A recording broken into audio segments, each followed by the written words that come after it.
Hola, buenas tardes a todos y a todas. Muchas gracias por acompañarnos en esta sesión formativa organizada por Bridging the Gap. Mi nombre es Carmen Serrano y soy técnico de comunicación del proyecto. Antes de comenzar, os recuerdo que al igual que en el resto de las sesiones, el módulo de hoy está siendo subtitulado en directo. Para acceder a los subtítulos simplemente tenéis que ir al cuadro de chat y ahí os he dejado un enlace que basta con que lo copiéis y peguéis en un navegador web para que os aparezca la transcripción simultánea de todo lo que se va a hablar durante este webinar. Bueno, antes de arrancar la sesión, quiero comentaros también brevemente qué es Bridging the Gap. Se trata de un proyecto financiado por la Unión Europea cuyo objetivo es contribuir a la inclusión socioeconómica, la igualdad y la no discriminación de las personas con discapacidad en países de renta media y baja. Concretamente, el proyecto apoya acciones específicas en 5 países que son Burkina Faso, Ecuador, Etiopía, Paraguay y Sudán. Este proyecto está coordinado por la Fundación Internacional y para Iberoamérica de Administración y Políticas Públicas, FIAP, en asociación con 3 agencias europeas de cooperación para el desarrollo, la española, la italiana y la austriaca. Y además también forman parte del consorcio 2 ONGs internacionales, el Foro Europeo de la Discapacidad y el Consorcio Internacional de Discapacidad y Desarrollo. Este proyecto tiene como objetivo general transversalizar el tema de la discapacidad en la cooperación internacional. Y una de las herramientas que está utilizando para ello es este ciclo de formación sobre discapacidad y desarrollo, realizado en el marco de la estrategia de gestión del conocimiento del proyecto.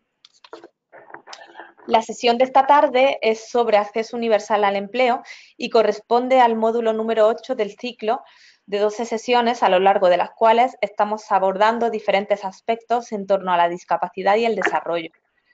Para aquellas personas que se han perdido alguna de estas sesiones, les recuerdo que pueden encontrar los vídeos, la transcripción y los materiales de aprendizaje de cada seminario web en nuestra página del proyecto y también en nuestro canal de YouTube. Ahora os copiaré los enlaces en el cuadro de chat para que podáis acceder a todos nuestros canales sociales y todos los contenidos del proyecto. Bueno, nuestra ponente de hoy es Sabina Lobato, es economista con formación de posgrado en gestión de empresa, auditoría y desarrollo directivo. Sabina lleva más de 20 años vinculada al sector de la discapacidad, primero en el ámbito empresarial del Grupo Social 11 y desde 2003 dirigiendo el ámbito de convocatorias de ayudas y programas de formación y empleo en la Fundación 11. De su experiencia trabajando en el Grupo Social 11, destaca su satisfacción por haber podido participar en el lanzamiento de distintos proyectos y programas innovadores y con gran impacto, como el Observatorio de Discapacidad y Mercado de Trabajo, o DISMET, el programa Trainers Paralímpicos, la Biblioteca Infantil Cuentos que contagian ilusión o el sello Bicual para distinguir a las empresas excelentes en materia de responsabilidad social empresarial y discapacidad. Sabina es una convencida de que todas las personas tienen talentos valiosos y de que la necesidad de trabajar para eliminar las barreras no visibles que nos impiden descubrirlos y ponerlos a trabajar para crear organizaciones más diversas e inclusivas. Bueno, sin más, doy la palabra a Sabina. Buenas tardes, Sabina. Hola, buenas tardes. ¿Cómo estáis? Buenas tardes. Pues puedes comenzar ya tu exposición si quieres. Muy bien. Pues muchísimas gracias al proyecto Bridging the Gap por darme la oportunidad de hacer esta presentación. Muchas gracias a todas las personas que me estáis escuchando. Espero que se escuche bien. Y bueno, pues voy a haceros una presentación un poco global para dar una visión un poco del enfoque que desde la Fundación 11, pero también yo creo que desde el punto de vista de España y del movimiento asociativo de personas con discapacidad en España tenemos en cuanto a lo que es la inclusión laboral de personas con discapacidad. Bueno, en España la población con discapacidad es alrededor del 9% de la población. Estos son 5 millones de personas. En 1 de cada 5 hogares en España hay una persona con discapacidad y hay una mayor prevalencia de mujeres. Todo esto, lógicamente, esto está relacionado con la mayor también esperanza de vida, ¿no? En el caso de las mujeres. Las cifras a nivel de la Unión Europea pues nos hablan de entre 80 a 100 millones, 1.000 millones en el mundo, en fin. Es un colectivo, ¿no? que no es minoritario, ¿no? que representa muchísima gente. Ahora mismo la estadística de discapacidad referente en España es la estadística que se llama Edad 2008 y estamos ahora mismo el Instituto Nacional de Estadística, que es la Oficina de Estadística Pública de España, está en el proceso de lanzar los cuestionarios en el otoño de este año, los cuestionarios para hacer la reedición que se hace cada 10 años de esta estadística que es referente en materia de discapacidad. Una de las características más importantes de España es la solidez y la unidad del movimiento asociativo de entidades que representan a las personas con discapacidad, cuyo paraguas representativo es el CERMI, el Comité Español de Representantes de Personas con Discapacidad, que agrupa a todas las entidades, incluida la ONCE. Uno de los principales logros de los últimos años en España en relación con la inclusión laboral ha sido el cumplimiento del artículo 31 de la Convención de Derechos, que es el relativo a estadísticas.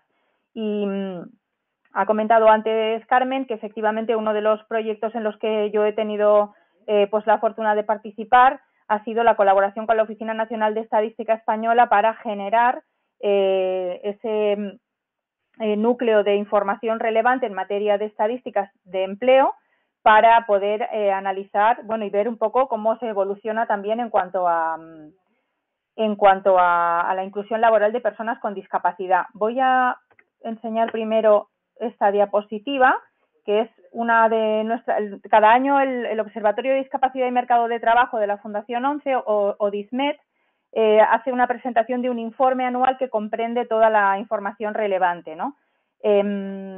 Voy a enseñaros con la navegación directamente de la página web de ODISMED cuál es la sección donde está el banco de datos del observatorio. Este es el portal ODISMED, que es el Observatorio de Discapacidad y Mercado de Trabajo en España, y lo más importante que tiene este observatorio es su banco de datos, ¿no?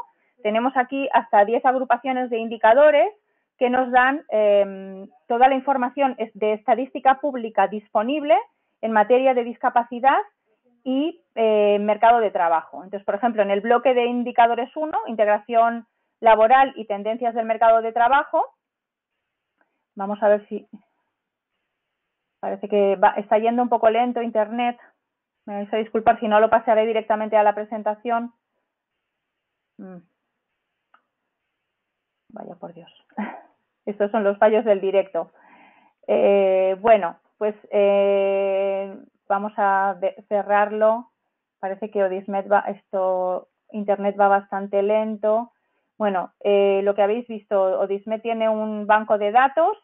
En ese banco de datos se puede ver toda ese compendio de indicadores agrupados por diferentes características y de esa información, dijéramos, lo más relevante para presentaros sería cuántas personas con discapacidad en España hay en edad laboral. Pues son 1.860.000 personas. Esto representa el 6,2% de la fuerza laboral total de España. ¿Qué más cosas podemos saber con respecto a esa población? Pues en cuanto al nivel formativo, ¿no? Pues se ve claramente que el mayor volumen se concentra en personas con educación secundaria obligatoria principalmente, o sea, de primer ciclo, y personas con educación primaria. Se puede ver el gap que hay entre el porcentaje de personas con discapacidad en el laboral con estudios primarios, que es del 21,3% frente a ese mismo porcentaje para personas con discapacidad, que es del 8,2%. Incluso en la tasa de personas sin estudios, ¿no? Que en el caso de las personas con discapacidad es del 5,1%. Y también, por ejemplo, en las secundarias, donde más pareja es esa información, pero en el caso de estudios superiores, pues claramente también se ve este gap, ¿no? De un 16,8% de titulados superiores frente a un 34,4%. Luego también se puede ver la perspectiva por mujer y mujer con discapacidad y mujeres sin discapacidad, y en cuanto a jóvenes, el nivel de formación. Esto en cuanto a los estudios superiores, ¿vale? Entonces, bueno, pues podemos ver aquí que hay un menor porcentaje de mujeres con discapacidad que consiguen, un mayor porcentaje que consiguen estudios universitarios. Esto es un aspecto positivo. En cambio, entre los jóvenes, pues los estudios superiores solamente los alcanzan el 4,8, ¿no? También un dato que es el referente, ¿no?, de cuando se analiza el tema del empleo es la tasa de empleo. La tasa de empleo en España para personas con discapacidad es del 25,9% frente a un 64,4%, que es en el caso de las personas sin discapacidad. Lógicamente también esto está influido por una tasa de actividad que se distancia como cerca de 40 puntos de la tasa de actividad de las personas sin discapacidad. La tasa de actividad nos dice aquellas personas en edad laboral que buscan activamente empleo, que están buscando activamente empleo. Entonces, este es uno de los principales retos que tenemos a día de hoy. De hecho, este año está previsto abordar ese estudio en relación con las causas de la inactividad. Y luego también está la tasa de paro, que puesto que solamente se calcula sobre las personas que están efectivamente activas laboralmente, pues ese gap es más pequeño, pero bueno, aún así sigue siendo una distancia importante. Luego es importante también que dentro de las personas que están empleadas, que con esa tasa de empleo se puede claramente intuir que es una de cada cuatro, pues de una de cada cuatro personas con discapacidad que trabajan, el 10,9% lo hacen como empleados por cuenta propia, autoempleados que decimos aquí, o emprendedores, ¿no? También es una tasa que además se ha mantenido siempre alrededor de entre el 10 y el 12%, y en el último año pues se ha reducido un poquito, ¿no? Una cosa muy importante es que el colectivo de discapacidad no es un colectivo homogéneo. Entonces, cuando se analizan las estadísticas, que tienen bastante detalle, pues se puede ver que esta tasa de empleo, que es del 25,9% para el colectivo en general, si ponemos el foco, por ejemplo, en la discapacidad intelectual, pues solamente es del 19,5%. O en las personas que tienen una discapacidad derivadas de un trastorno mental, pues esa tasa de empleo baja al 18%, ¿no? Son los colectivos dentro de la discapacidad con una menor tasa de empleo. Las tasas de empleo más altas se dan en las discapacidades sensoriales y a continuación la discapacidad física. Voy a hacer otro intento a ver si podemos entrar en Odismed, porque me da mucha pena que no podáis ver. Voy a volverlo a escribir por si acaso. A ver, Odismed. Pues no, esto parece que por algún motivo no sabría bien por qué está yendo lento en general. Vamos a ver si tenemos un poco de suerte. Otra vez está aquí el banco de datos. Entramos en este. Me están diciendo que estamos teniendo problema con el acceso a Internet, pero mirad, ¿ves? Aquí sí tenemos todos los indicadores. Sí, perdona, Carmen. Sabina, no se está viendo. Seguimos viendo la presentación. Ah. Vale, sí, porque lo sepas, que no, si irá lenta la conexión y no se está viendo la página. Vale. A ver, un poquito, por si acaso lo estáis viendo ahora. Seguimos viendo la presentación. Ah, pues entonces. Vale, puede ser porque lo que me están diciendo es que Internet está yendo bastante lento en general aquí hoy justamente a esta hora. En fin. Nada, tranquila. Bueno, pues seguimos entonces con la presentación. Sí. Estáis viendo ahora mismo la presentación en la diapositiva que dice tasas de actividad, empleo y paro, ¿verdad? No, ahora la de empleo y discapacidad en España, la previa, la de... ¿Qué dices? Sí, será que va lento. Sí. Claro, pero es que ya he pasado varias entre medias. Pues se ha quedado ahí. A ver. Ha vuelto a internet, nada, va lento. Tú tranquila, continúa y ya retomará. Ahora claro, está cargando. No... Perdón, Sabina. Ahora aparecen los indicadores de Odismed. Lo que te digo, que va con retraso. Claro, pero va con mucho retraso, porque claro, sí. Yo ya he cargado. Quédate aquí para que llegue aquí por lo menos. Claro, me voy a quedar aquí. Voy a seguir hablando. Lo que voy a pedirles es que me impriman la presentación, porque así voy a poder ir avanzando un poco, ¿vale? Entonces,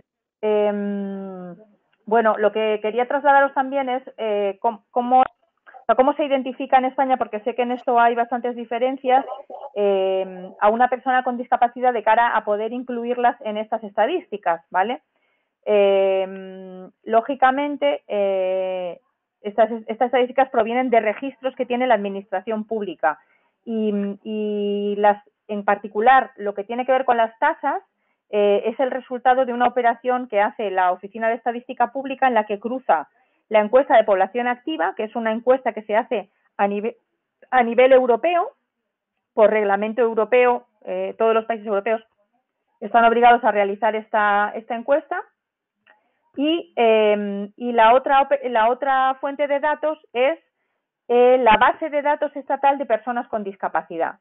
Cualquier persona que considere que puede tener acceso a tener ese reconocimiento oficial como persona con discapacidad, en España se puede dirigir a lo que se llama un centro de valoración, que depende del Ministerio de Sanidad, y se le hace una evaluación, ¿no?, de las deficiencias o de las dificultades, ¿no?, que plantea bueno, pues la etiología de su caso, ¿no?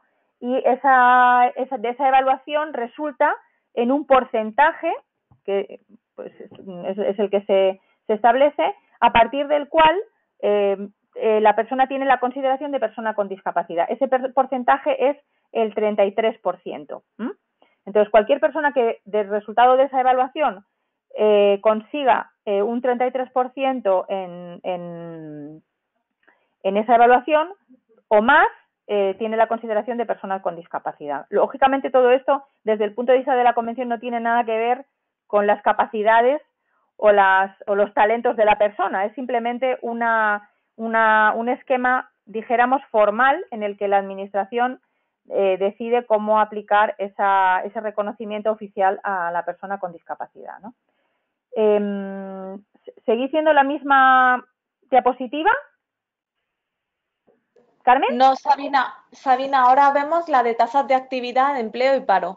Ah, vale, menos mal. Vale, voy a pasar a la siguiente, ¿vale? No sé cuánto tardaréis. Cuando la volváis a ver, cuando veáis una diferente, me avisáis para saber cuánto retraso lleva, ¿vale? Vale. Bueno, la siguiente que he puesto habla sobre una utilidad que le damos al Observatorio de Discapacidad y Mercado de Trabajo. Os cuento bastante sobre este observatorio porque yo sé que cuando lo cuento fuera es un poco envidia para la gente porque dicen, pero nosotros no tenemos esto, ¿no? Y claro, ¿cómo se hace esto? Pues nosotros empezamos a trabajar en el año 2010 con el Instituto Nacional de Estadística, que es la Oficina de Estadística Pública, para ver cómo avanzar, ¿no? Y la verdad es que todos los países que tienen suscrita la Convención de Derechos tienen una percha a la que agarrarse, ¿no?, para poder hacer este trabajo, que es el artículo 31 de la Convención. El artículo 31 obliga a los países a recabar estadísticas para hacer seguimiento de la efectividad o no efectividad de las políticas, ¿no? Entonces, esta diapositiva, que espero que veáis en breve, bueno, es una explotación específica que hemos hecho de los datos para visibilizar la situación de mayor exclusión de las mujeres con discapacidad. Entonces, bueno, es una manera gráfica de ver cómo esa desigualdad es más patente a través de un gráfico que es una escalera, ¿no? Para llegar a la puerta del empleo, ¿no? Pues los hombres sin discapacidad tienen que recorrer 3 escalones, las mujeres sin discapacidad tienen que recorrer 5 escalones, los hombres con discapacidad tienen que recorrer 6 escalones y las mujeres con discapacidad tienen que recorrer muchos escalones más, ¿no? Entonces, aquí en este formato infografía, pues lo que hacemos es ver esa distinción, esa doble discriminación por el hecho de ser mujer con discapacidad. Y bueno, eso es simplemente un poco como un ejercicio para conocer esa explotación que se puede hacer de toda esta información, ¿no? Para visibilizar la realidad de esa diversidad que hay dentro del colectivo de personas con discapacidad. ¿Sí? Perdona, Sabina, ahora ya ha cambiado la diapositiva, porque sepas... Vale, estáis viendo lo del Día Internacional de la Mujer, 10 razones, ¿no? Sí, vale, exacto. Eso es lo que estoy explicando. Bueno, pues voy a avanzar un poquito más. Ahora vamos a hablar de en qué actividades son las que principalmente se emplean las personas con discapacidad en España, ¿no? El gráfico que veréis en la siguiente diapositiva lo que os muestra es las profesiones o los sectores de actividad en los que más contratos se producen todos los años. El año pasado en España se produjeron 308.000, bueno, redondeando, contratos a personas con discapacidad, ¿vale? 308.000 contratos, que es el 1,43% de toda la contratación que se produjo en España, ¿vale? En España hubo el año pasado más de alrededor de 21,5 millones de contratos. Pues solo el 1,43 fue para personas con discapacidad. Recordad que os he dicho que el 6,2% del talento laboral son personas con discapacidad, con lo cual ahí podéis ver que hay un gap en cuanto a la representatividad en la contratación, ¿no? ¿En qué empleos, en qué sectores se ocupan las personas con discapacidad? Pues el primero es todo lo que tiene que ver con servicios a edificios, actividades de jardinería, para entendernos, pues personas que se emplean en el sector de limpieza de edificios, también actividades relacionadas con los servicios sociales, también, ¿vale? Es el segundo bloque de mayor contratación. Después las actividades administrativas de oficina, y ya por debajo de los 20.000 contratos estarían todo lo que tiene que ver con las administraciones públicas, también la seguridad social, la defensa, en el que también hay un volumen importante de contratos. Pero bueno, como podéis ver en este listado, que son las que tienen mayor volumen de contratación, la última que viene en esta lista es actividades postales y de correos, que tiene alrededor de 3.242 contratos al año. Es que son actividades de baja cualificación. Lógicamente, si el nivel formativo de las personas es sustancialmente más bajo que el de las personas sin discapacidad, pues también el tipo de trabajos en los que se van a emplear también son de menor cualificación, ¿no? También quería, ya pasando, no hablando ya más de datos, sino del marco normativo. Bueno, la primera vez en España que se habló de, o sea, que se incluyó el concepto de discapacidad fue en nuestra Constitución, que es del año 1978, y unos años después, en el año 1982, se promulgó la ley de referencia, que aunque ha tenido modificaciones, sigue estando, si no 100% vigente, 90% vigente en materia de empleo, ¿vale? Que es la Ley de Integración Social de Minusválidos, que tiene más ámbitos, no solamente lo del empleo, pero en lo que tiene que ver con el empleo se sentaron las bases del modelo que todavía hoy tenemos en España. ¿Qué otra legislación posterior ha venido? Pues en el año 2000 se promulgó otro Real Decreto, que era el de medidas alternativas, y como último desarrollo legislativo relevante, esto no son todos los desarrollos legislativos, sino solamente los, dijéramos, más relevantes desde el punto de vista del empleo, se hizo una fusión normativa de la anterior ley del 98 con otras dos posteriores, en lo que ahora mismo es después de la convención, la segunda ley en rango de referencia para las personas con discapacidad, que es la Ley General de Derechos para las personas con discapacidad y su inclusión social, que es del año 2013. Bien. ¿En qué diapositiva estáis ahora, perdón? ¿Carmen? Sí. ¿Hola? En la de Hola, Sabina. En la de marco normativo. Ah, bien. Entonces vamos alineados ahora. Sí, ahora sí, he cambiado a la de la convención, que yo creo que esta la voy a pasar un poco rápido porque seguramente ya es de sobra conocida, ¿no? En España fue uno de los primeros países en ratificar la Convención de Derechos y, bueno, pues sabéis que la principal aportación de esta convención es el cambio en el concepto que en muchos países supuso el concepto de discapacidad, ¿no? Ese cambio de enfoque que nos permite pasar de una concepción del ámbito más sanitario, ¿no?, al ámbito más de derechos, ¿no?, o de sanitario de bienestar social al ámbito más de derechos. Esto se refleja también en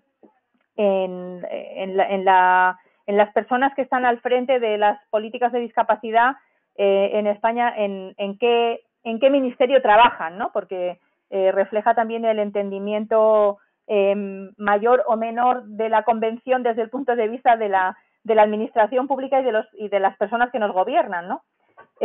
Nosotros hemos tenido ahí bastante variabilidad en cuanto a dónde ha recaído las principales cuestiones relacionadas a la discapacidad en los ministerios. Es verdad que el que sigue siendo el referente es el Ministerio de Sanidad, pero lo que ha sido muy importante es la introducción de una figura que es la figura del Director General de Políticas de Discapacidad, que hace, dijéramos, transversal todo lo que es la discapacidad en la administración pública, ¿no? El artículo de referencia en materia de empleo en la Convención, como sabéis, es el artículo 27 de trabajo y empleo. Y sobre esto, bueno, no voy a comentar mucho más.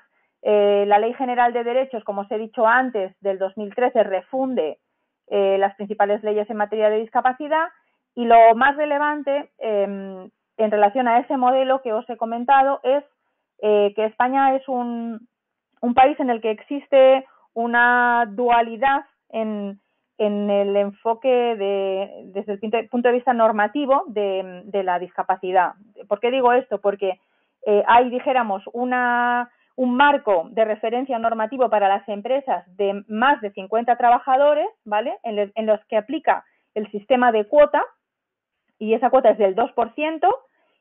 Vuelvo a recordar que con las estadísticas en la mano, de las que no disponíamos cuando se promulgó esta ley, las personas con discapacidad son el 6,2% de la fuerza laboral, ¿vale? Y la cuota para las empresas de más de 50 trabajadores es solo del 2%. Y luego existe también otra, es decir, para las empresas de menos de 50 trabajadores no hay ninguna obligación, cuando sabemos por las estadísticas que más del 80% de las empresas en España son empresas medianas y pequeñas. Y después existe otra realidad, que es la otra parte de esta dualidad que comentaba, que son los centros especiales de empleo, que son empresas sociales que operan en cualquier tipo de sector, en condiciones dijéramos, de competencia, como cualquier otra empresa. Pueden adoptar la fórmula jurídica que escojan, y la característica es que tienen al menos un 70% de la plantilla son personas con discapacidad. Esto en otros países se llama, se suelen llamar shelter workshops, que es un concepto que está muy en desuso porque además refleja realidades entre países muy diferentes, ¿no? A nosotros no nos gusta que se nos incluya en esta realidad, porque en España este sector, que son, como digo, empresas sociales, forman parte de la economía social en muchos casos, y uno de ellos, por ejemplo, es el grupo empresarial de la ONCE y su fundación, pues son incluso líderes en su mercado, por ejemplo, en la lavandería industrial, ¿no? No sé si hay alguno de los participantes de Colombia, pero el grupo Ilunion, que es el grupo social empresarial de la ONCE y su fundación, está, por ejemplo, operando ya desde el año pasado al menos en Colombia, ¿no? Y hay con este sector de lavandería, en el sector de la lavandería industrial, y bueno, tiene de hecho unas perspectivas de poder seguir creciendo, ¿no? Entonces, bueno, existen esas dos realidades. Dentro del empleo protegido o los centros especiales de empleo hay también otras dos realidades, que son los centros especiales de empleo de iniciativa social, que son no lucrativos, y también hay centros especiales de empleo de iniciativa privada. Incluso hay empresas, que es una de las cuestiones, por ejemplo, que nos lleva desde la Fundación ONCE y desde el CERMI a plantear al Gobierno la necesidad de modificar el marco normativo para el empleo de las personas con discapacidad. Hay empresas obligadas al cumplimiento de la cuota por tener más de 50 trabajadores en su plantilla, que no cumplen con la cuota y constituyen sus propios centros especiales de empleo como empresas diferentes. Esto, desde el punto de vista del objetivo de la ley, es totalmente contrario a lo que se perseguía. Entonces, lo que hemos visto es que ese marco normativo ha permitido consolidar una realidad que va casi, dijéramos, en contra de ese objetivo que es el que se perseguía, ¿no? Estamos ahora en la diapositiva que se titula Medidas alternativas. No, aún no. Estamos en la de Ley General de Derechos. Ley General de Derechos, vale. Vale, bien. Bueno, pues es la siguiente, o sea que Vale. vamos bien, vamos bien.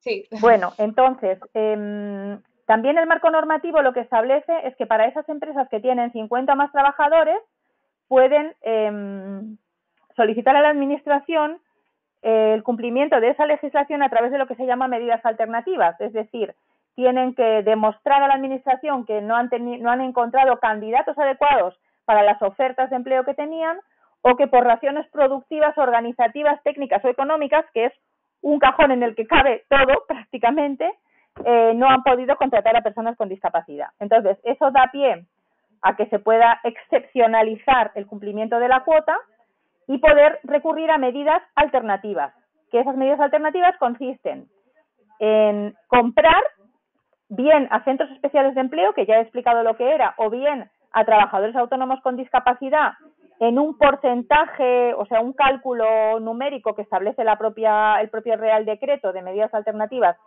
en función de las personas que la empresa ha dejado de contratar, o bien hacer donaciones, también en un importe que también lo establece la propia legislación, o un patrocinio a entidades sin ánimo de lucro que promuevan el empleo, ¿no? Entonces, esto, por eso, en esta diapositiva que espero que veáis de las medidas alternativas, ponemos un gráfico que hace que un poco lo que refleja es que si en la línea de avance, una flecha que se muestra en rojo, dijéramos, es el avance de las empresas hacia la inclusión laboral, las medidas alternativas son un caminito que no permiten avanzar porque siempre acabamos en el mismo sitio. No sé si lo estáis viendo esto.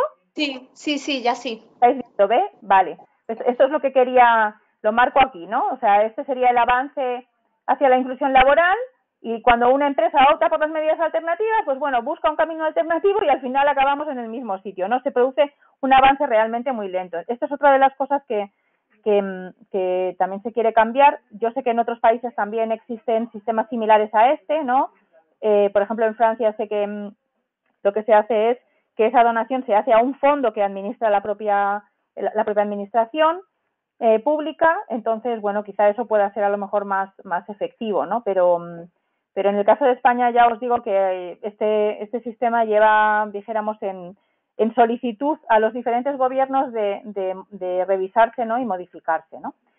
En esta siguiente diapositiva os presento un poco cuáles son las diferentes opciones de acceso al empleo o a las alternativas más o menos alineadas con lo que puede ser un empleo que hay en España, ¿no? Tras lo que sería la formación obligatoria, ¿no? en la escuela, que España tiene un sistema mixto de inclusión educativa y de escuelas especiales, que además ahora mismo es como se diría en términos de redes sociales, es trending topic, porque España tuvo una revisión por parte de Naciones Unidas en relación con este tema y el gobierno está obligado a implementar un plan de mejora, ¿no? Pues una vez finalizada, dijéramos, la etapa educativa obligatoria, las personas con discapacidad ya no tienen un marco de apoyos obligado por la ley, ¿no? Con lo cual las diferentes opciones normalmente pues pasan por la vía de las entidades de la discapacidad, servicios como el que os explicaré de empleo y formación de entidades como puede ser la propia Fundación 11, los centros especiales de empleo también. Y luego hay una figura, ¿estáis viendo ya el gráfico en el que pone entornos de formación y empleo? Sí, sí, sí. Vale, bueno, pues en esta parte de arriba está también los centros ocupacionales que propiamente no proveen empleos remunerados, sino que son, dijéramos, en algunos casos, no en todos, centros en los que lo que se hace es una preparación, sobre todo para personas mayoritariamente de lo que nosotros conocemos, estamos hablando de centros que acogen a personas con discapacidad intelectual, incluido también las personas con autismo, hay algunos también para personas con grandes discapacidades físicas, y entonces, bueno, el objetivo de estos centros ocupacionales, que también está reconocido en la legislación, es básicamente propiciar ese tránsito al empleo, ¿no? Entonces, aquí en el gráfico podéis ver que las flechas, ¿no? se mueven de un lado a otro porque realmente no son compartimentos estancos ni se sigue un circuito que sea siempre el mismo, sino que pues una persona de un centro ocupacional pues puede, por ejemplo, pasar a trabajar en una empresa ordinaria, que son las empresas que llamamos ordinarias, cualquier empresa, ¿no? pues a lo mejor con un apoyo, ¿no? A través de los preparadores laborales. Sabéis que seguramente también conoceréis esta fórmula de acceso al empleo que se llama el empleo con apoyo. A nivel europeo hay muchas organizaciones que hacen prestan estos servicios a través de los preparadores laborales, y de hecho hay una organización bastante estructurada con incluso una entidad a nivel europeo que representa a todas las organizaciones que hacen empleo con apoyo, que es la European Union of Supported Employment. Dentro del marco de entidades que trabajan en el empleo, pues está también las entidades que proveen servicios de empleo personalizados, como puede ser la propia Fundación 11 a través de Inserta. Y luego otra de las opciones también en España es el empleo público, ¿no? Que es un ámbito en el que también se está avanzando bastante. La Ley General de Discapacidad establece una obligación para las administraciones públicas de reservar un 7% de la oferta de empleo público. Precisamente hoy, creo que es hoy o ayer, el Gobierno ha anunciado el mayor volumen de oferta de empleo público que se recuerda de los últimos años. Yo ahora lo hablo de memoria, pero creo que se hablaba de en torno a 300.000 funcionarios nuevos por el envejecimiento, sobre todo, ¿no? del personal en las administraciones públicas. Bueno, pues las administraciones públicas están obligadas a reservar un 7% de las plazas que se oferten, y de ese 7% el 2% tiene, perdón, y un 2% dentro de ese 7% tiene que ser para personas con discapacidad intelectual. Aquí ha habido experiencias muy interesantes y muy exitosas de formación a personas con discapacidad intelectual, sobre todo para posiciones de apoyos y auxiliares administrativos dentro de la administración, en las que las tasas de superación de los exámenes para el acceso han estado en porcentajes pues de más del 80% de las personas que se han presentado, que han aprobado los exámenes, ¿no? Y la otra opción de empleo es, por supuesto, también el emprendimiento, ¿no? Voy a contar un poquito más adelante también cómo nosotros abordamos el tema del empleo por cuenta propia o el emprendimiento, ¿no? Bueno, voy a pasar algunas diapositivas, porque esto ya lo he contado. Los centros especiales de empleo. Los centros especiales de empleo tienen un régimen especial de ayudas, tienen subvenciones del coste salarial de los trabajadores, tienen bonificaciones a la seguridad social, también tienen ayudas para la adaptación de puestos de trabajo, que también tienen las empresas ordinarias, ¿vale? Bueno, tienen un sistema de incentivos que está también establecido desde hace muchos años, y que también es uno de los ámbitos en los que se plantea, ¿no? el revisar todo el modelo de empleo para ajustarlo a una realidad más cercana a lo que tenemos ahora, ¿no? En los centros especiales de empleo, que aproximadamente en España son ahora unos 2.089 centros, hay unos 12.512 trabajadores. Esto supone aproximadamente el 17% de las personas con discapacidad ocupadas, ¿vale? Algunas veces se producen críticas al modelo de centros especiales de empleo, y de hecho pues se dice que la administración incentiva económicamente estos centros y que comparativamente no se incentiva igual el empleo a través de la empresa ordinaria, pero la realidad es que solamente el 17% de los trabajadores están en centros especiales de empleo, o sea que es, dijéramos, un porcentaje relativamente pequeño de la población que trabaja, ¿no? Ha experimentado sobre todo desde los años de la crisis, un crecimiento que también refleja el mayor compromiso de estas empresas, que son empresas sociales, a mantener la contratación e incrementar la contratación de personas con discapacidad. Una de las cosas que se hizo hace unos años también, estoy ahora en una diapositiva que se llama Centros Especiales de Empleo, retorno de la inversión. No sé si habéis llegado aquí. No, aún no, pero supongo que ya, ahora. Vale, fenomenal. Pues ahora vamos bastante a ritmo. Bueno, hace unos años se hizo un estudio que encargamos a una de las grandes consultoras, ¿no? Que trabaja, trabajamos bastante con ellos, KPMG, una multinacional, que hiciera un estudio sobre el retorno que tenía el dinero que la administración invertía en los centros especiales de empleo, ¿vale?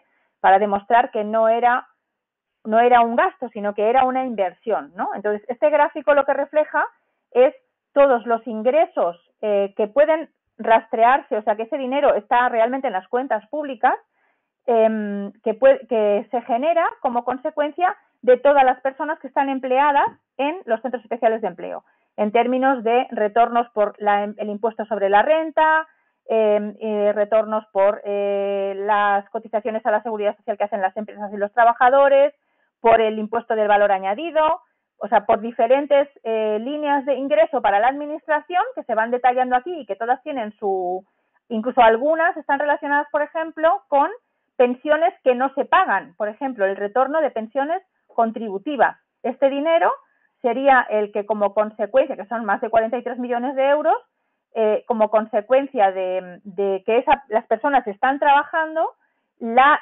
administración no tiene que pagar en pensiones. Entonces se fue sumando todas estas cantidades y se llegó al acumulado total, comparado con el gasto que se hacía en la incentivación del empleo en los centros especiales de empleo. Esto da un ratio del 1,42, es decir, por cada euro que la administración ponía esto es del año 2000, se refiere al año, 2011, en centros especiales de empleo, retornaban por otras vías 1,42. Este mismo estudio se hizo para una región dentro de España, que es la región de Castilla y León, y ese cálculo salió del 1,7, o sea, más alto incluso. Entonces, depende también del territorio, puede variar, pero en cualquier caso se ve que, bueno, pues que está por encima del 1, ¿no?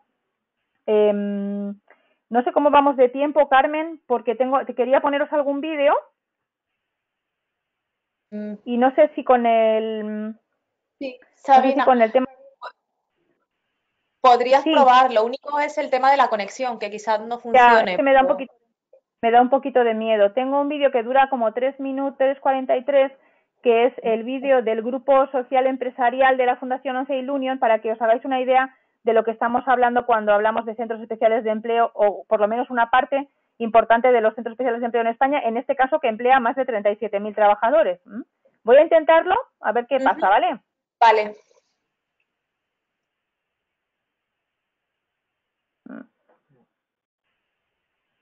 Parece que se queda... ¿Qué estáis viendo ahora? La pantalla, o sea, está el vídeo pero parado. Vale. Bueno, ahora se está abriendo. Sí.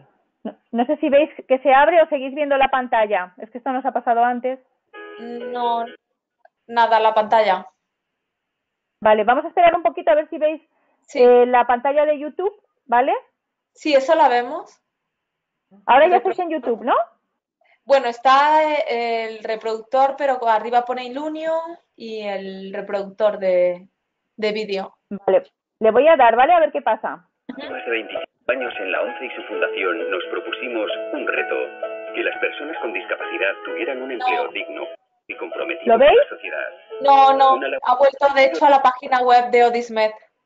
que ha ganado la medalla de Vale. oro al mérito en el trabajo. Bueno, pues entonces lo vamos a parar, ¿vale? Para seguir Porque creciendo, vamos a olvidarnos de los vídeos entonces. Vuelvo a la presentación, ¿vale? Ajá. Bueno, ahora voy a hablaros un poquito más ya después de explicaros un poquito el contexto, voy a hablaros también un poco de cómo abordamos desde la Fundación 11 todo lo que tiene que ver con el empleo, ¿no? La Fundación 11 es una fundación creada por la ONCE en el año 88 que, bueno, se financia con, parte de nuestra financiación proviene de las ventas de los productos de juego que comercializa la ONCE. Sabéis que la ONCE es la organización de ciegos en España que desde hace muchos años pues tiene una concesión de la administración pública para la venta de lotería, productos de juego. Entonces, parte o sea, el 3% de lo que se vende retorna o nos viene a la Fundación 11 para el desarrollo de programas para todo tipo de personas con discapacidad. En el patronato de la Fundación 11, además de la ONCE como entidad fundadora, está también la administración pública y las principales entidades del movimiento asociativo de personas con discapacidad. El año pasado superamos en ejecución presupuestaria los 100 millones de euros, de los que el 72% son los ingresos que nos transfiere la ONCE. Después somos también organismo intermedio desde el año 2000 del Fondo Social Europeo y eso supone el 20% de nuestros ingresos, y luego de otros ingresos, como por ejemplo lo que he explicado antes de donaciones y otro tipo de actividades, recibimos el 8% restante. Como decía, las prioridades son la formación y el empleo y también el desarrollo de programas relacionados con la accesibilidad universal y el diseño para todos. Y destinamos aproximadamente el 70% al primero de los objetivos y el 30% al segundo. Luego somos una fundación que hacemos actividad de grant making, es decir, que somos concedemos ayudas económicas, ¿vale? Nuestro presupuesto en su mayor parte se canaliza a través de convocatorias de ayudas económicas. Gestionamos el año pasado, ahí pone que los proyectos que aprobamos, que fueron 1957, pero gestionamos alrededor de 2.500 solicitudes de ayuda. Y luego, bueno, estamos certificados en diferentes sellos de calidad, medio ambiente, y ahora estamos trabajando para incrementar nuestra calificación en el sello europeo de excelencia, FQM, y el objetivo que tenemos este año es llegar al objetivo 500, ¿no? Que es como el reto o el sueño de las entidades que quieren acceder a este sueño, ¿no? También, bueno, nuestra actividad se desarrolla en gran parte gracias a alianzas con otras entidades. Tenemos una actividad bastante importante de suscripción de alianzas con otras organizaciones de todo tipo y un bloque muy importante de convenios y de alianzas se realiza con empresas. No sé si estáis viendo ahora una diapositiva que pone Foro Inserta Responsable. ¿Estáis viendo esta? Sabina, no, se quedó parado en el comienzo del vídeo y eso es lo que estamos viendo. No me lo puedo creer. Oh. Sí, va con retardo. Está el vídeo ahora. Bueno, os explico. Nosotros dentro de lo que es la actividad de convenios de colaboración, ahora mismo tenemos alrededor de 90 empresas.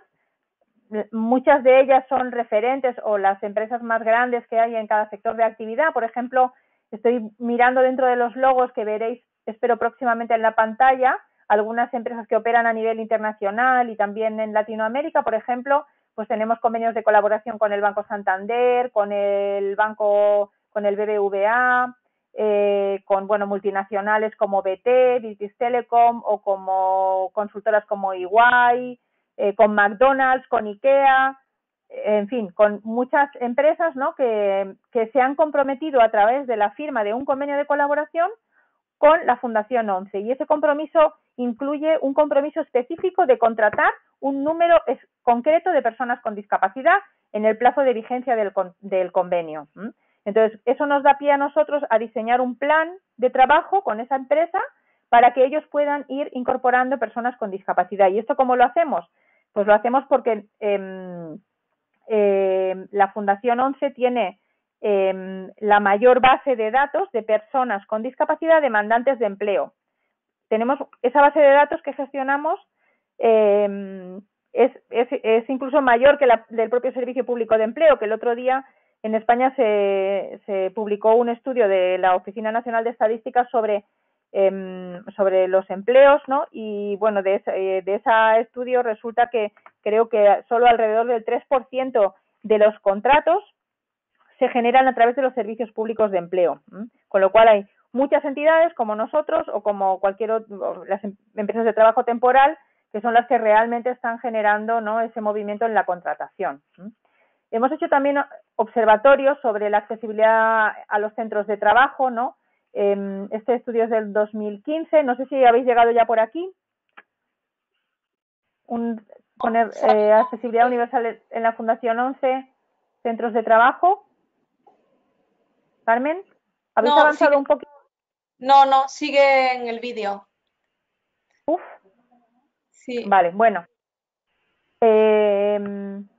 Os resumo un poquito, me hubiera gustado que lo pudierais ir viendo. Bueno, básicamente en este observatorio, que es una línea de trabajo dentro de la parte de accesibilidad que os he comentado, lo que hacemos es abordar estudios específicos sobre cómo está la accesibilidad en determinados ámbitos. Por ejemplo, en los portales de acceso a los servicios de la administración pública. Por ejemplo, a los medios de transporte, ¿no? El transporte por carretera, el transporte ferroviario, el transporte aéreo, pues se hace un estudio, ¿no? Y se concluye sobre cuáles son las principales barreras que se encuentran en ese ámbito, ¿no? Bueno, pues hicimos uno también relacionado con la accesibilidad de los centros de trabajo. Y bueno, pues ahí claramente en cuanto al centro de trabajo, básicamente las conclusiones se concentraban en dos ámbitos, ¿no? En lo que era propiamente el centro de trabajo, en el que en una escala de situación de muy deficiente a muy buena, el resultado se situó en necesidades de mejora, que era como el punto intermedio, pero lo peor es que en el otro ámbito que se analizó, que fue la cultura que tenía la corporación, la empresa, en materia de accesibilidad universal y de inclusión de personas con discapacidad, el resultado global fue deficiente de todas las empresas que se analizaron, ¿no? Entonces, esto la verdad es que es un reto, y realmente cuando nos preguntan, ¿no? Y esa es una pregunta bastante recurrente, ¿por qué las empresas no contratan a personas con discapacidad? Al final, pues las conclusiones nos llevan a que no existe una cultura de la inclusión, ¿no? Y que en general las personas que tienen que tomar esas decisiones en las empresas,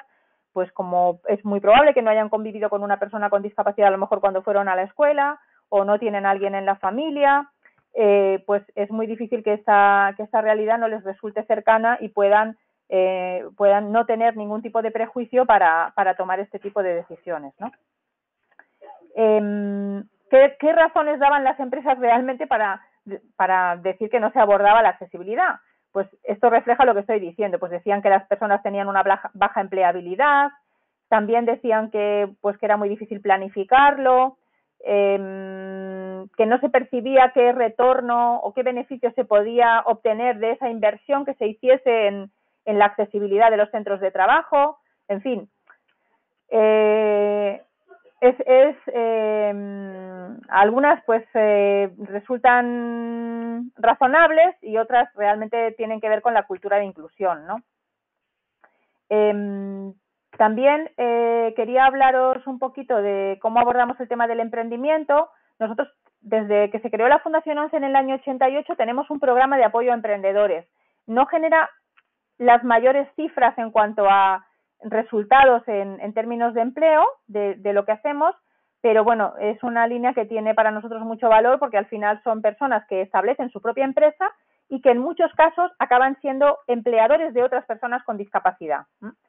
Lo que tenemos es una red en nuestros servicios de empleo de dinamizadores, personas que están especializadas en apoyar y acompañar a las personas que tienen esa vocación de emprender un negocio, y les acompañamos en todo el itinerario, bien sea poniendo a disposición recursos propios de formación o de acompañamiento mediante servicios de consultores expertos que ayudan al desarrollo del plan de negocio, y también tenemos una convocatoria de ayuda específica, de ayuda económica, para afrontar las inversiones que el emprendedor tiene que hacer para establecerse por su cuenta, ¿no?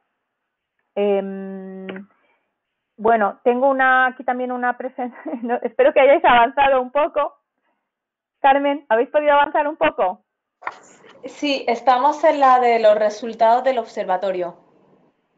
Ah, vale. Bueno, pues ahora en un poquito veréis también una diapositiva que es un collage con diferentes ventanitas en la que podéis ver algunos de los emprendedores que se han apoyado desde la Fundación 11. Algunos de ellos, por ejemplo, incluso son emprendedores cuyas iniciativas tienen un impacto social. Por ejemplo, en la parte superior izquierda, ¿no?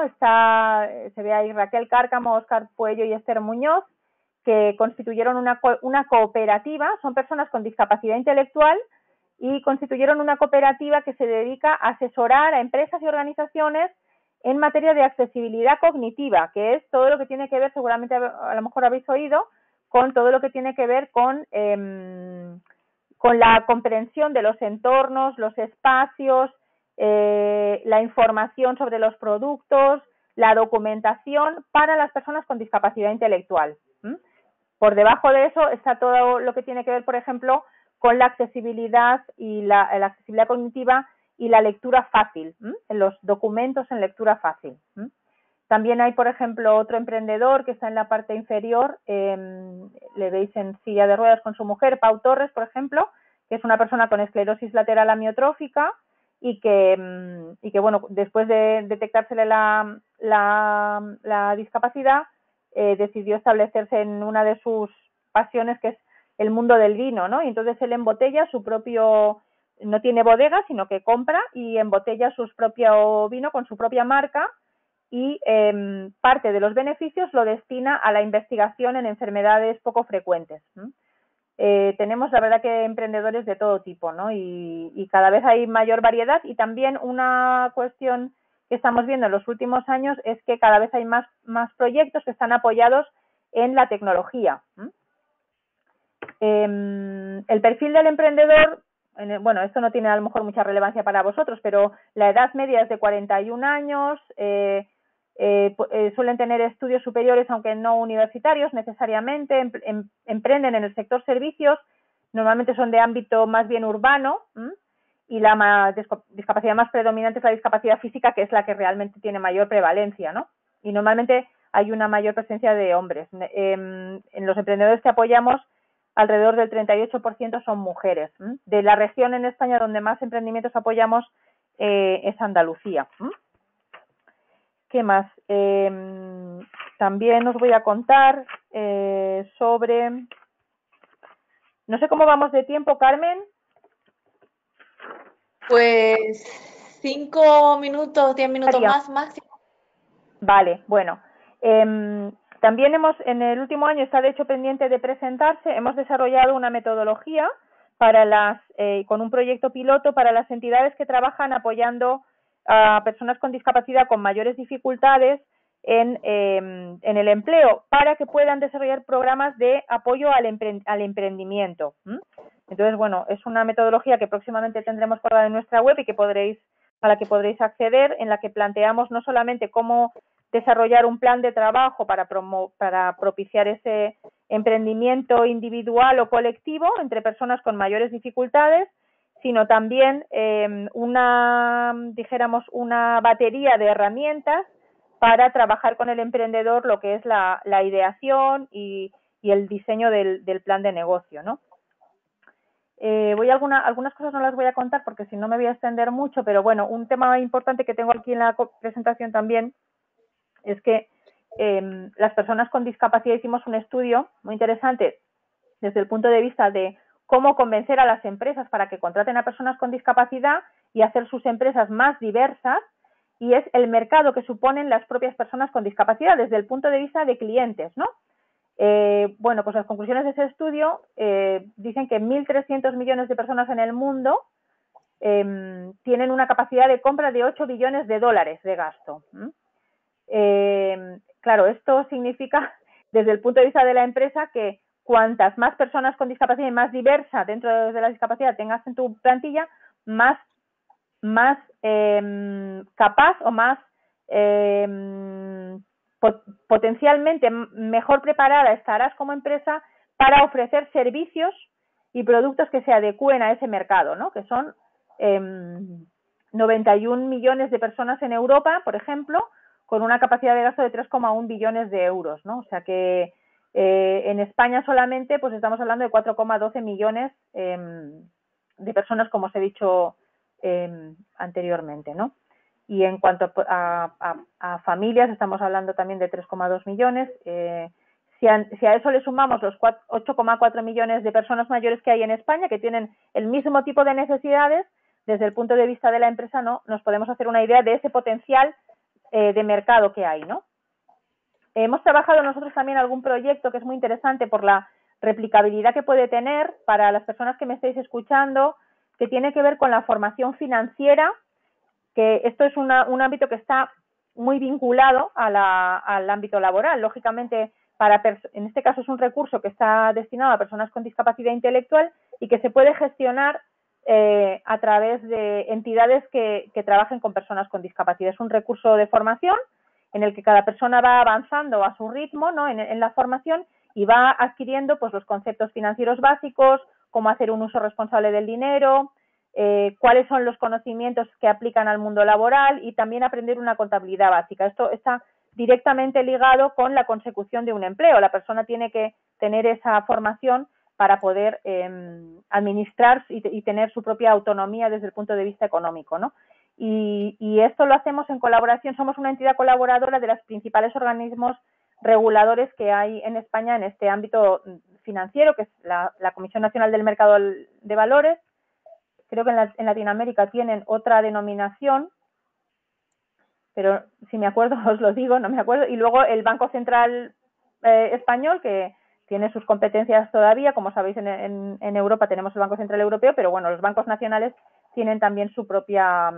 Entonces, es un programa que está enmarcado en el Plan de Educación Financiera General de las entidades reguladoras, ¿no?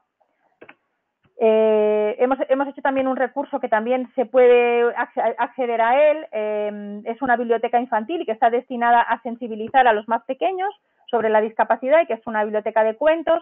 Os animo a que la consultéis y veáis, bueno, se explica en la primera página cada una de las discapacidades. Cada personaje son niños con discapacidades y bueno, pues es un recurso muy útil, pues por ejemplo, para el ámbito educativo, pero también para el ámbito familiar, ¿no? Para normalizar la discapacidad. Otro de los proyectos en los que, bueno, pues he tenido la suerte de participar ha sido el lanzamiento del programa Trainers Paralímpicos, que es un recurso fantástico para poder hacer sensibilización en empresas y formación en empresas y entidades, y que, bueno, pues está conformado por ahora mismo 12 deportistas y exdeportistas paralímpicos de primer nivel, todos ellos medallistas, y que lo que hacen es ir pues desde hacer conferencias o sesiones de formación en empresas, en universidades, en administración pública, y lo pusimos en marcha en el año 2015 y la verdad es que, bueno, pues hemos llegado ya bueno, no tengo aquí la suma, pero se puede ver en la diapositiva. El año pasado, por ejemplo, hicimos 72 eventos con 7.776 asistentes, ¿no?, a esos eventos. Ahora mismo uno de los retos, ya para terminar, fundamentales en los que estamos inmersos es todo lo que tiene que ver con la transformación digital y el futuro del trabajo. Como os he dicho, como os he explicado en la primera parte de la intervención, el colectivo de personas con discapacidad en edad laboral tiene unas carencias formativas importantes que les limitan a la hora de acceder a determinados puestos de trabajo. Y ahora mismo el ámbito de donde se están generando las mayores oportunidades es todo lo que tiene que ver con la transformación digital, ¿no? Estamos hablando... Perdón, voy a beber un poco de agua.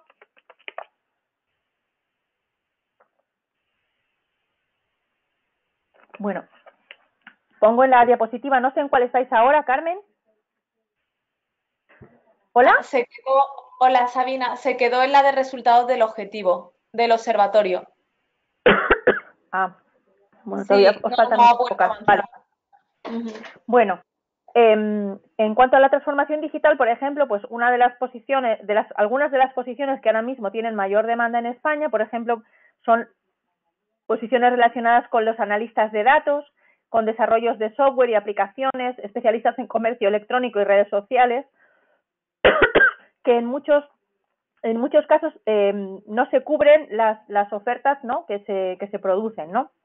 Entonces, el principal reto, esto está estudiado y tenéis análisis de referencia anuales por parte del Foro Económico Mundial, en el informe que publican y que hacen visible todos los años, que se llama The Future of Jobs, y bueno, ahora mismo es nuestra principal ocupación, entre otras muchas, ¿no?, pero es cómo desarrollar programas de formación que posicionen a las personas con discapacidad, al talento de las personas con discapacidad en todo este mundo de oportunidades, ¿no?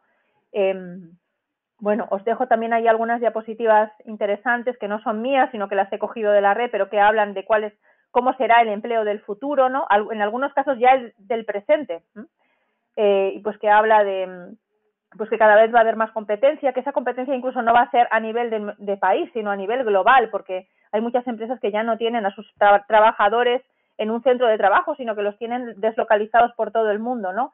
También la rapidez de los avances tecnológicos que van a obligar a que las personas estén continuamente aprendiendo, ¿no? Entonces, una de las competencias más importantes que hay que desarrollar es el aprendizaje continuo, o sea, que la persona esté abierta a aprender y desaprender continuamente, ¿no? Bueno, todo este tema de las competencias, también os dejo ahí algunas diapositivas. Lo que quería resaltaros es que dentro de las competencias del siglo XXI, que destaca, define el Foro Económico Mundial, pero que también están incluidas a nivel de la Comisión Europea, ¿no? De una manera muy parecida, están lo que son las competencias fundamentales, las competencias para afrontar retos complejos, pero también las competencias del carácter. Y yo aquí creo que es donde tenemos, desde el punto de vista de las organizaciones que trabajamos para la discapacidad, las mayores oportunidades, porque algunas de esas competencias son, por ejemplo, la persistencia. Y si hay gente que es especialmente persistente, son muchas personas con discapacidad, ¿no? O la adaptabilidad. También, pues también habilidades relacionadas con, se destacan también las habilidades relacionadas con la conciencia social y cultural, ¿no? Entonces, yo creo que una de las líneas de trabajo que tenemos que seguir también es ver cómo las personas con discapacidad están mejor posicionadas con respecto a esas competencias y tratar de utilizar eso, ¿no? como llamada para las empresas, ¿no? Tenéis ahí también alguna diapositiva que explica cómo es el trabajador del futuro, ¿no? Habla de cosas como es una persona pues que crea su propia marca personal en función de sus acciones o sus resultados. En materia de tecnología es una persona que enseguida adopta las novedades tecnológicas, ¿no? Es autodidacta, tiene capacidad de resolver diferentes problemas.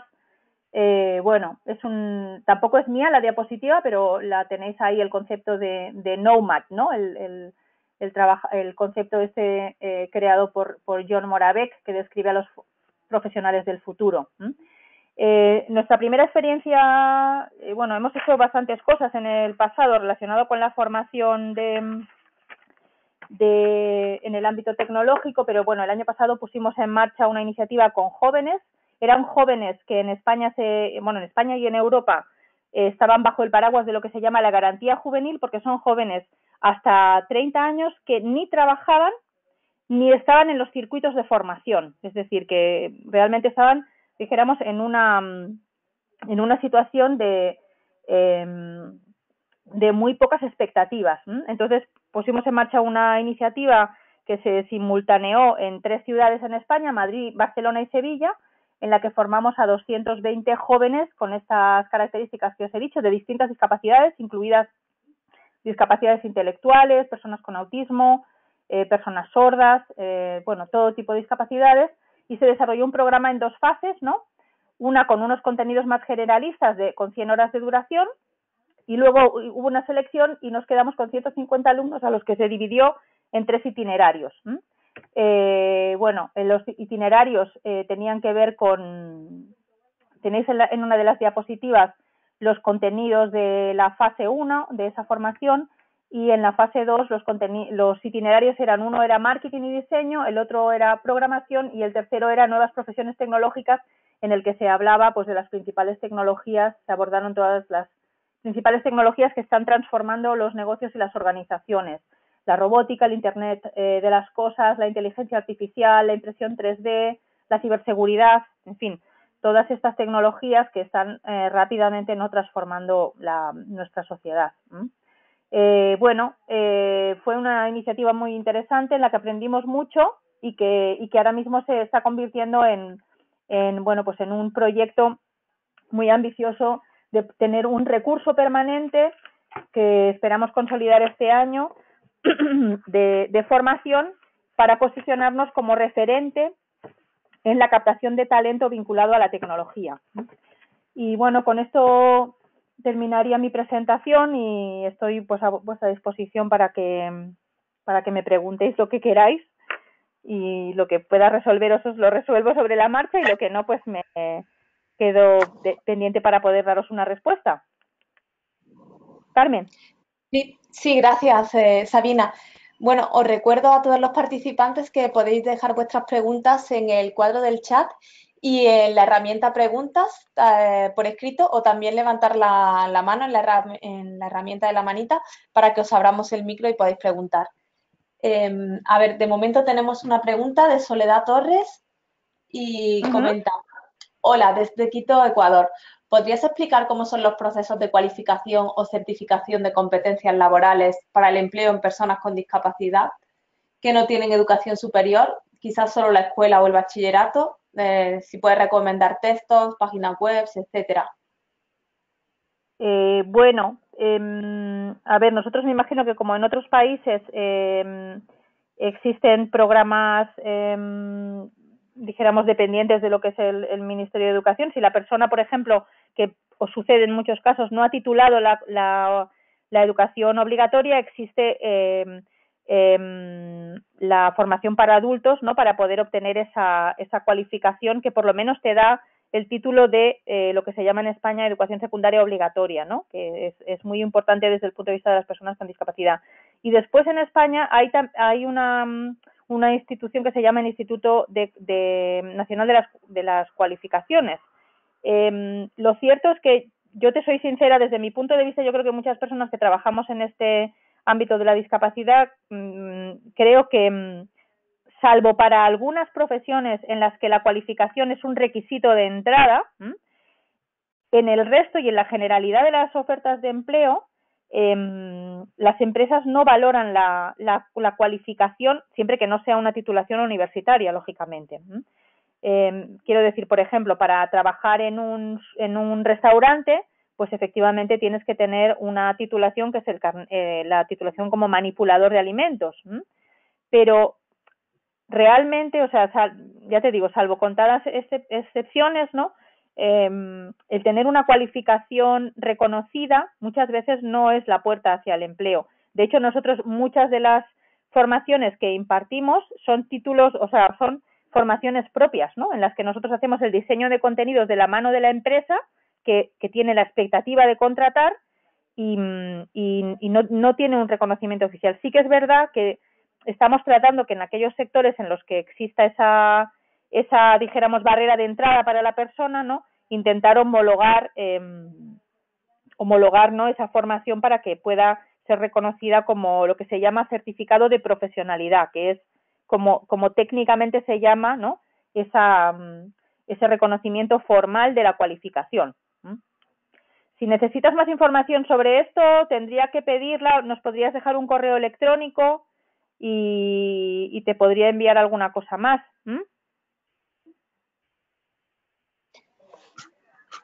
¿Hola? Genial, gracias. Sí, otra pregunta, Sabina, es de Julio Yuxcha y pregunta: ¿qué emprendimientos han sido los más exitosos con personas con discapacidad? No sabría decirlo porque todos los años apoyamos alrededor de 100 emprendedores, más o menos. Bueno, pues es que hay un poco de todo, porque hay emprendimientos desde el punto de vista, dijéramos que nosotros llamamos como más básicos, ¿no? De servicios o comercios de cercanía. Por ejemplo, todos los años apoyamos a personas que se establecen como fisioterapeutas o que establecen comercios de proximidad de todo tipo. Y luego también estamos apoyando también a gente que desarrolla incluso productos propios, ¿no? Ahora, por ejemplo, hemos apoyado en esta última convocatoria a unos emprendedores que están comercializando con bastante éxito unas zapatillas, bueno, de aspecto deportivo, pero no son para practicar deporte, ¿no? Cuya principal característica es que el diseñador es una persona ciega. Entonces, en la zapatilla, por ejemplo, la marca está escrita en braille y la verdad es que son muy bonitas y están teniendo mucho éxito, ¿no? Es que no sabría decirte, o sea, tenemos emprendimientos muy variados, ¿no? Gente que, por ejemplo, establece alojamientos de turismo rural en el ámbito de ámbito rural, ¿no? De turismo interior, sobre todo, ¿no? En el ámbito del turismo. gente que se establece para prestar servicios, por ejemplo, incluso de consultoría o de asesoramiento. Hay mucha variedad. La verdad es que no te podría decir que unos son más exitosos que otros. Gracias, Sabina. De momento no tenemos más preguntas. No sé si alguien tiene alguna pregunta más, tenemos un par de minutos. Y si no, bueno, terminaríamos la sesión y en cualquier caso siempre podéis enviar vuestras preguntas por correo electrónico y nosotros se las hacemos llegar a Sabina. Muy bien. ¿Vais a compartir la presentación? Sí, si nos la puedes enviar, nosotros una vez que sí. termine el webinar, enviamos un email para que puedan evaluar la sesión, qué les ha parecido y con todos los materiales, la grabación, la presentación y la transcripción de la sesión. Es que lo decía porque de esa manera pues podéis acceder a los vídeos o como ha habido dificultades a la hora de ver la presentación, los Claro. vídeos que no se pueden poner los podéis ver, ¿no? Y nada, Sí, pues sí. muchísimas gracias por escucharme y espero que os haya resultado interesante todo lo que os he contado. Sí, muchas gracias, Sabina. Simplemente antes de terminar, quería comentar, bueno, que la próxima sesión será a finales de abril, sobre el tema será acceso universal a la salud. Y igualmente recibiréis próximamente un email de registro con toda la información sobre ese webinar.